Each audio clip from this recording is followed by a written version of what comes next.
Hello, model railroad fans. I'm going to talk about my progress on my ethanol track and also intersperse pictures of the real ethanol plant in outside Corning, Iowa, in a little crossroads called Brooks. But first, when I come down and turn on the power back here to my track, and I've got a big long extension cord over to my MRC controller way over there in Creston. Its Wi-Fi device comes on, and I have my old iPhone 5S hooked up, and I can select that Wi-Fi and start running trains.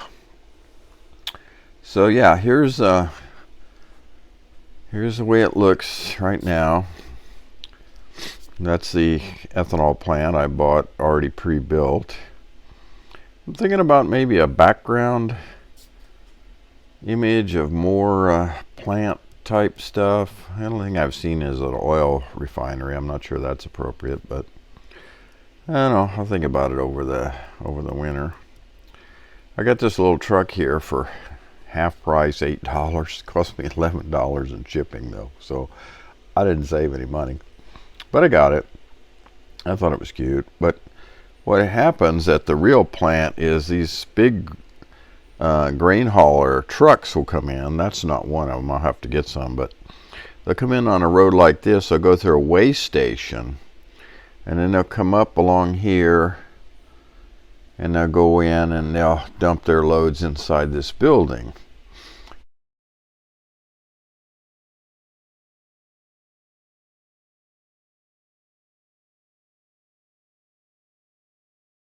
So they can get grain from the local farmers with the trucks, or they can get it from big co-ops here with the grainers. So that's how it works. And again, I'll show pictures. And at the real location, I believe they have 3 sidings. I can only really fit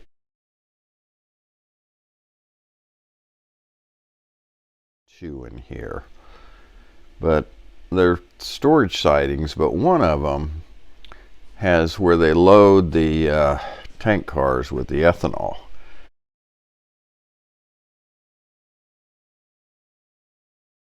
And I have another kit that I'll build for right in here, and they pump that ethanol from big old storage tanks back over here.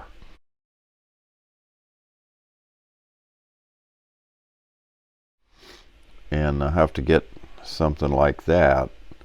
And then they have a big holding pond behind it in case those spill. It's not a pond, it's a holding ditch lined with plastic. And in the real ethanol plant, they have these huge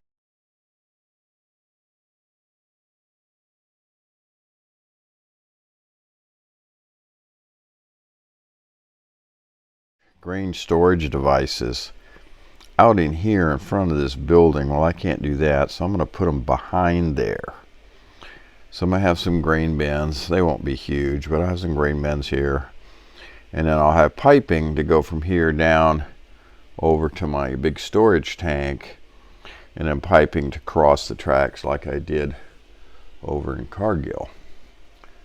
So that's kind of how this is shaping up.